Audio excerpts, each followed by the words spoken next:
1998 മുതൽ 2015 വരെ നീണ്ട 17 വർഷം പാർട്ടിയുടെ സംസ്ഥാന സെക്രട്ടറിയും 2016 മുതൽ 2026 വരെ 10 വർഷക്കാലത്തോളം കേരളത്തിന്റെ മുഖ്യമന്ത്രിയുമായിരുന്നു സഖാവ് പിണറായി വിജയൻ.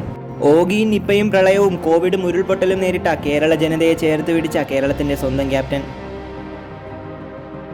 1944 മുണ്ടയിൽ കോരന്റെയും കല്യാണിയുടെയും 14ാമത് മകനായി പിണറായി ഗ്രാമത്തിൽ ജനനം. കടുത്ത ദാരിദ്ര്യവും സാമ്പത്തിക പ്രതിസന്ധിയും ഉണ്ടായിരുന്നതിനാൽ തന്നെ ഔപചാരിക സ്കൂൾ വിദ്യാഭ്യാസത്തിന് ശേഷം പഠനം നിർത്താൻ അദ്ദേഹം നിർബന്ധിതനായി. തലശ്ശേരിയിലെ പ്രശസ്തമായ ബ്രണ്ണൻ കോളേജിൽ പ്രീ യൂണിവേഴ്സിറ്റി കോഴ്സിൽ ചേരുന്നതിന് മുൻപ് വിജയൻ കുറച്ചുകാലം കൈത്തറി നെയ്ത് ജോലി ചെയ്തു.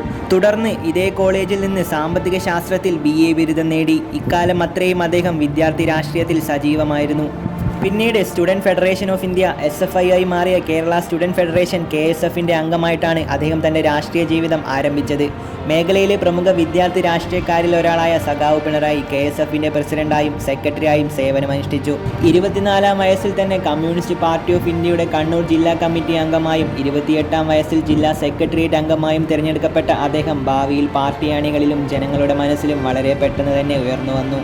1970 ആദ്യമായി കൂത്തുപറമ്പിൽ നിന്ന് കേരള നിയമസഭയിലേക്ക് മത്സരിച്ച് വിജയിക്കുകയും ചെയ്തു. കേരള നിയമസഭയിലെ അംഗമെന്ന നിലയിൽ ജനങ്ങളുടെ അവകാശങ്ങൾക്കും സമൂഹത്തിൽ അടിച്ചമർത്തപ്പെട്ട വിഭാഗങ്ങളുടെ പ്രത്യേക അവകാശങ്ങൾക്കും വേണ്ടി അദ്ദേഹം നിലകൊണ്ടു. കുപ്രസിദ്ധമായ അടിയന്തരാവസ്ഥയിൽ കേന്ദ്ര സർക്കാരിന്റെ അതിക്രമങ്ങൾക്കെതിരെ ശബ്ദമുയർത്തിയതിനെ തുടർന്ന് അദ്ദേഹത്തെ അറസ്റ്റ് ചെയ്യുകയും ക്രൂരമായി മർദ്ദിക്കുകയും 1.5 വർഷത്തോളം ജയിലിൽ അടക്കുകയും ചെയ്തു.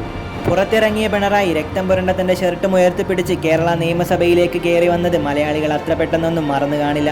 1996 EK നായനാർ മന്ത്രിസഭയിൽ പിണറായി വിജയൻ കേരളത്തിന്റെ വൈദ്യുതി സഹകരണ മന്ത്രിയായി തിരഞ്ഞെടുക്കപ്പെട്ടു.